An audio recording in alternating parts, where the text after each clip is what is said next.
driving here, I was reminded I actually worked here for 14 years before being the Deputy Commissioner of the Department of Human Services, so I felt like I was going to work again. And I want to thank all of you for coming to this forum on transitional services. We held one, as you saw on the website, I guess about a month back, on innovative housing options, and it was very well attended. I know a few of you came and found it informative, and I know this one will be equally of interest. As we learn from all of the wisdom of the panelists which are before us who share their experiences. It's also great that not only those in the room who are serving as a live studio audience, but this information will be shared with countless other individuals that we serve via the web. The DD Connect project is really extremely exciting because it wouldn't have been possible without lots of different entities working together. And while partnership is often a goal, we see, and I'm sure you see it as well, we often see that silos exist, both inside and outside of state government. And this is really an example of those silos being broken down. As Dean mentioned, the Council on Developmental Disabilities funded the DD Connect project, and I want to acknowledge them. I also want to acknowledge the Center for Building Knowledge and Dean's leadership. This wouldn't have been possible without NJIT bringing us into the 21st century here and helping us connect families in new and innovative ways. And I'm very proud that the Department of Human Services, and specifically the Division of Developmental Disabilities, has really played a role in organizing this event. We are working very hard to expand community supports within our system and create policies which support the goals and aspirations of individuals. And today's panelists are really wonderful examples of what's possible when you use your ingenuity and your creative talents to pull together resources and supports in very unique ways. When these individuals left school, they struggled with answering the question that I think we all struggle with at some point in our life. What do I want to be when I grow up? What gives my life meaning? And what will I be doing? And we're going to hear from them. They're great role models about their journeys and how they made certain key decisions for themselves, and hopefully it'll make others' journeys a little easier. These individuals were actually chosen because they weren't limited by what they saw out there, by day services or supports. They really wanted something different. And so they're going to share their stories and tell you how they kind of figured it all out.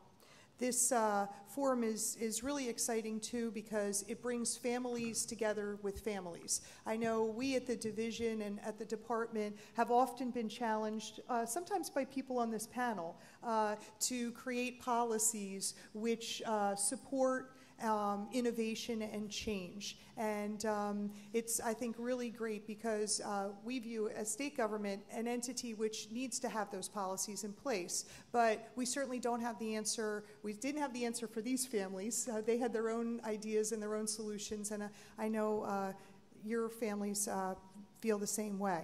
So I want to introduce somebody who has been providing essential leadership and valuable leadership at the Division of Developmental Disabilities and Self-Directed Services, Patricia Brennan. I think that Tricia has been with self-directed services, day services, ever since we had self-directed day services. So she's really been there since the beginning, and she's a great thinker outside the box, which is essential when you're doing this kind of work and promoting choice. So she is our statewide coordinator of self-directed services, wonderful advocate for people with disabilities, and at the division we're very thrilled and lucky to have her. So I want to publicly thank her, and she's actually going to serve as the moderator for today's forum, and she'll be introducing each of the panelists, and they'll have the opportunity to share with you their stories. So, Tricia?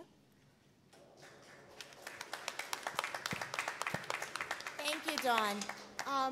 So since 2004, we've had some different options. Dawn talked a little bit about being challenged by people, especially those folks who are sitting at this table. And I actually remember one of my second days up at central office in the Division of Developmental Disabilities, and I sat at a team of family members. And some are on this panel today. And they said, you know what, we could do it better. Some of the options that are available out there right now aren't what we're looking for. As our sons and daughters graduate and as we graduate from school to transition into adult life, we want to have a variety of options available.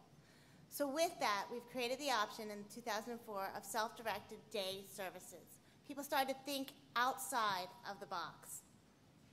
In addition to that, we really had a strong focus on employment first.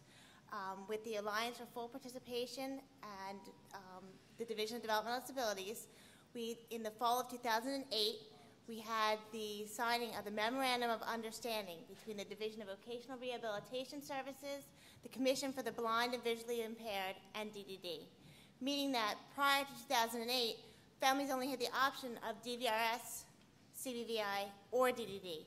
Now folks can continue to enhance their supports and services throughout their lives, because folks are only getting jobs for short periods of time.